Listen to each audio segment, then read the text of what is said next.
तो अब हुआ क्या कि केशव प्रसाद मौर्य के अंक भी तो देखें कि क्या वे राष्ट्रीय अध्यक्ष बनने जा रहे हैं भाजपा के, या केशव मौर्य जो हैं वे यूपी के मुख्यमंत्री बनने जा रहे हैं, क्या ये भी तो जरा देख लें।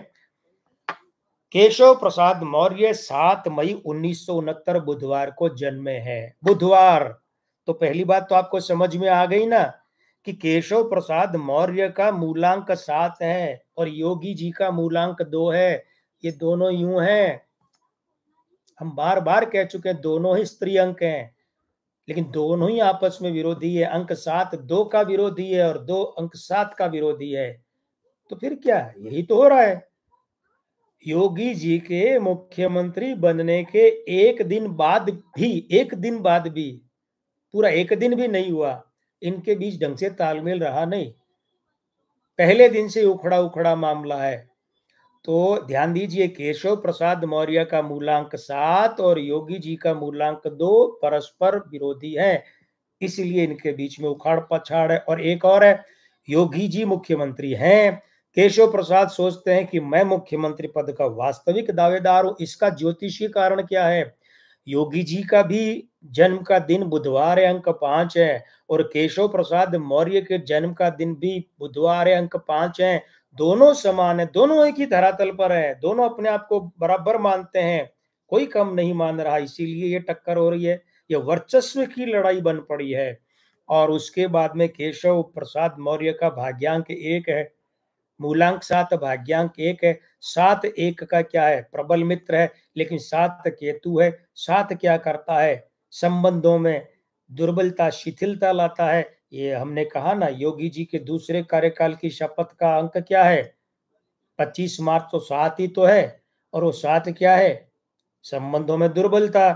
तो केशव प्रसाद मौर्य की स्थिति क्या है, और सबसे बड़ी बात क्या है, आप इस बात को यूं देखिए कि जब 2022 का चुनाव हुआ, तो 22 के चुनाव में केशव प्रसाद मौर्य को अंक चल रहा था 9, साल चल रहा था 54वां, ध्यान दीजिएगा 54वां साल, ठीक है, 54वां नहीं, 53वां साल चल रहा था, क्योंकि इनका जन्म है 7 मई 1969, तो 53वां साल चल रहा था कि जब 2022 में उत्तर प्रदेश विधानसभा के चुनाव हुए। ये जो 53वां साल है, इसका अंक बना 8, और केशव प्रसाद मौर्य का भाग्यांक 1, वो अंक 8 उम्र का भाग्यांक 1 के साथ प्रबल विरोधी, और ये 1 8 के साथ प्रबल विरोधी। नतीजा क्या हुआ, अपनी पारंपरिक सीट चिराथू, वहां से केशव प्रसाद मौर्य चुनाव ही हार गए। जो आदमी अपने आप को मुख्यमंत्री मान रहा था, वो चुनाव हार गया।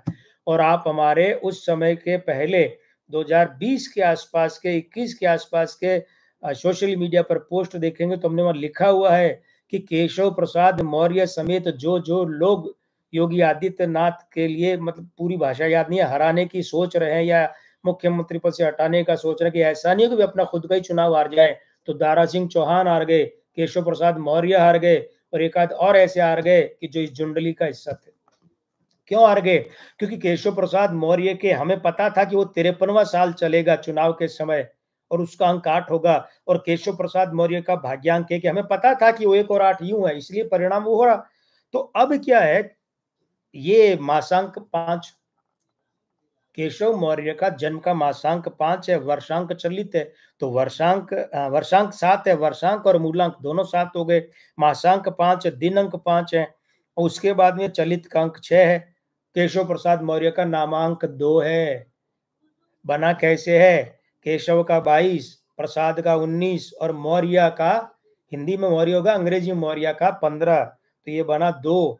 अब देखिए विडंबना क्या है, विडंबना यह कि केशव प्रसाद मौर्य का जो नामांक है, वो इनके जन्म के मूलांक का विरोधी है, और अभी इनका जो आयु अंक है 56वें वर्ष के कारण से 2, ये खुद इनके मूलांक का विरोधी है। अब बताइए, केशव प्रसाद मौर्य का जो वर्ष चल रहा है, जिस उम्र के वर्ष में ये सब उठापटक करने में लगे हैं, ये बयानबाजियां करने में लगे हैं, तो वो क्या हो रहा है, वो इनके मूलांक का विरोधी और इनका मूलांक उसका विरोधी है। भाई ये इनके खुद के अंक ही आपस में खींच रहे हैं, तो हमें नहीं लगता कि इनकी जो झोली है उसमें इस सारी कवायद का कोई फल आएगा। मुख्यमंत्री पद का जो फल है वो तो लग ही नहीं रहा है, क्योंकि हमें लगता है झोली इनकी इस उद्देश्य से तो खाली ही रह सकती है। और उसके बाद में आप ये देखिए कि भाई जब हम बात करते हैं इस वर्ष 2024 की, तो अभी हमने थोड़ी देर पहले क्या कहा था, केशव मौर्य अपना 2022 का विधानसभा चुनाव क्यों हार गए? क्या कहा था अभी हमने? उस समय उन्हें अपनी उम्र का 53वां वर्ष चल रहा था, जिसका अंक होता है 8। तो अभी कैलेंडर वर्ष कौन सा चल रहा है? 8। और ये क्या चाहते हैं? जो सुनने में आ रहा है, मुख्यमंत्री पद यानी अंक 1, इनका भाग्यांक 1 है। अब 2024 का अंक 8, इनके भाग्यांक 1 और इनकी आकांक्षा का जो 1 है उसके साथ क्या बना रहे हैं? घोर विरोधी युति बना रहे हैं। 2 माइनस 2 माइनस मतलब 4 माइनस का संबंध है भाई, छोटी मोटी बात थोड़ी है। अच्छा, अब एक चीज और आपको गौर करनी चाहिए कि केशव मौर्य जो है ये योगी जी की पिछली सरकार में भी तो उप मुख्यमंत्री थे भाई। और उस समय इनके साथ में एक और उप मुख्यमंत्री थे। कौन? याद है ना, लखनऊ के पूर्व मेयर दिनेश शर्मा। और तब आपके मन में ये प्रश्न उठ सकता है कि तब केशव मौर्य इतने प्रखर क्यों नहीं थे योगी जी को पद से हटवाने के लिए? थे ना, तब भी थे, तब भी थे।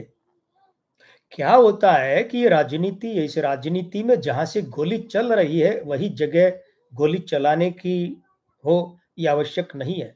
और रिमोट कहीं और भी हो सकता है।